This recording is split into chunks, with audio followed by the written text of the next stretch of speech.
Have you ever felt like you're being watched? Not by a person, but by the house you live in. I never did, until I moved into the old Blackwood Manor. It was a sprawling Victorian relic on the outskirts of town, complete with peeling paint and a history no one wanted to talk about. The realtor just smiled nervously and said it had character. I should have asked what kind. The first few weeks were fine. I spent my days pulling up dusty tarps and my nights listening to the old house groan and settle. It was charming, in a rustic sort of way. Then, the whispers started. Faint at first, like the rustling of leaves just outside my window, even on windless nights. I'd pause, strain my ears, and hear nothing. I chalked it up to an old house's acoustics, the pipes, the wind.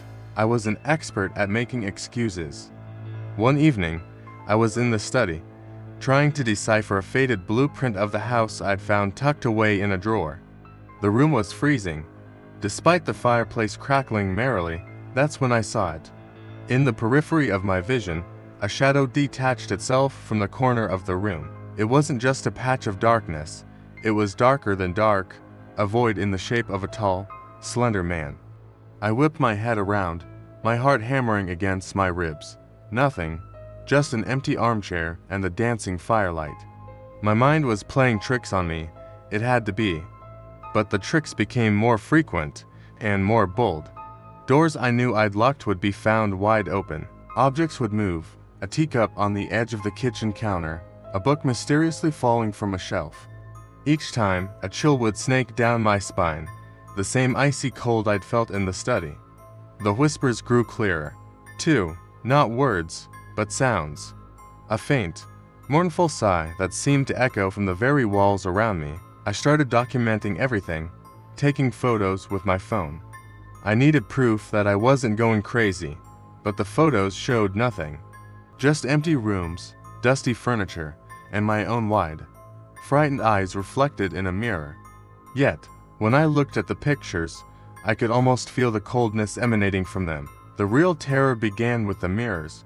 Blackwood Manor was full of them, ornate, silver-backed mirrors in every room, their glass clouded with age. I'd avoided looking into them, unnerved by my own pale reflection. But one night, drawn by an irresistible curiosity, I stood before the grand mirror in the main hallway. My reflection stared back, as expected, but as I watched, its expression shifted. A slow, cruel smile spread across its face, a smile that wasn't my own. Its eyes, my eyes, glinted with a malevolence that was utterly alien. I stumbled back, gasping, my hand flying to my mouth. My own face was a mask of terror. The reflection's smile only widened. I tried to leave. I packed a bag, my hand shaking so badly I could barely zip it shut. But as I reached for the front doorknob, an unseen force slammed the door shut with a deafening boom. The lock clicked, a sound of finality. The whispers swirled around me, no longer mournful sighs but mocking, layered chuckles that filled the hall. I was a prisoner, desperate.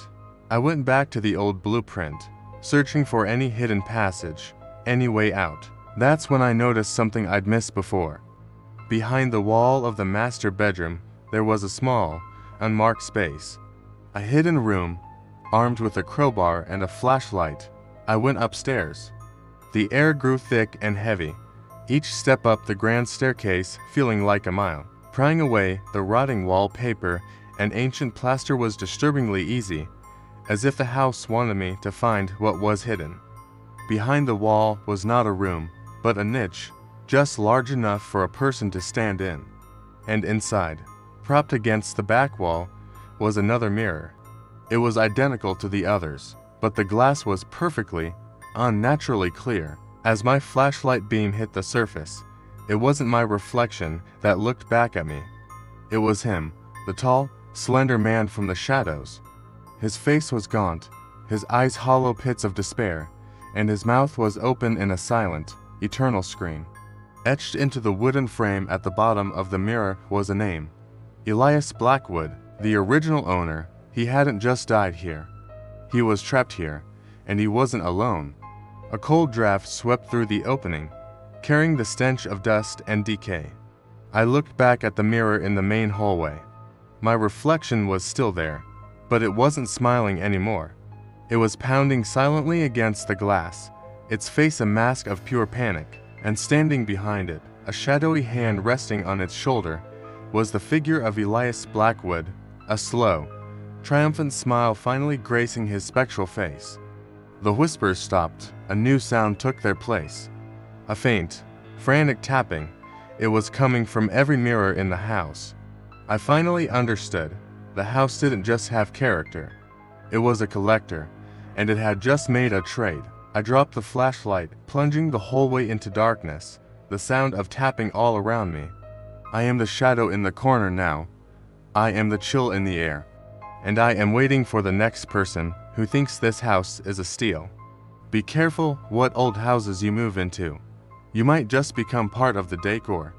Thanks for sticking with me through that chilling tale. If you enjoy stories that make you check over your shoulder, make sure to hit that like button and subscribe to the channel. We've got plenty more nightmares to share.